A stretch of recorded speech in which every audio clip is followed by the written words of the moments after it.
పాపన్న గౌడ్ గారి 374వ జయంతి జరుపుకుంటున్నాము. ఎందుకంటే సర్వాయి సర్దార్ పాపన్న గౌడ్ మన తెలంగాణలో మొట్టమొదటి విప్లవ యోధుడు. ఆయన ఒక్క తల్లిదండ్రులు చనిపోయినా కూడా మన తెలంగాణ ఉద్యమంలో ఆనాటి 300 సంవత్సరాల కిందనే తెలంగాణలో విప్లవ యోధుడు రాజకీయ అధికారాన్ని చేపట్టాలని తన కులవృత్తిని కూడా పక్కన పెట్టి ఒక 12 మంది స్నేహితులతో కలిసి 12,000 సైన్యంతో గేరిల్లా ఉద్యమంతో తన వరంగల్ జిల్లా మన ప్రస్తుతం జనగాం జిల్లాలోని కిలాషోపర్ గ్రామంలో జన్మించాడు. అక్కడి నుండి ఆయన గ్రామంలో మన కోటను నిర్మించుకొని తర్వాత భువనగిరి కోటని జయించడం జరిగింది. 300 సంవత్సరాల క్రితనే. ఆనాటి నుంచి మన నెక్స్ట్ మొఘలి సామ్రాజ్యాన్ని ధిక్కరించి రాజ్యాధికారం కావాలి.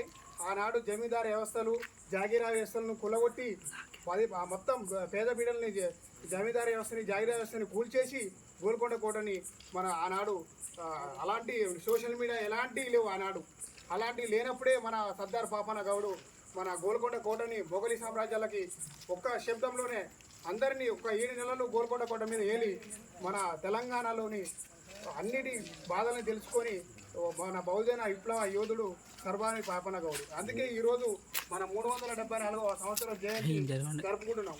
ఎందుకంటే బహుజనులు మనం ఒక అగ్రకుణాల చేతుల్లో అణిచివేయబడి మన అన్ని విధాలుగా రాజకీయంలో కానీ ఎలాంటి వ్యవస్థలో కానీ మనం ముందు లేకపోతుంటే అలాంటి బాధల్ని సృష్టి పన్ను కానీ మనకు ఆ రోజుల్లో పన్నులు అన్నీ విధించేది. ఆ పన్నుల్ని కట్టకుండా మన బహుజనుల కోసం విప్లవ యోధులుగా పోరాడి మా గోల్కొండ కోటని తేలడం జరిగింది ఆనాటి రోజులో.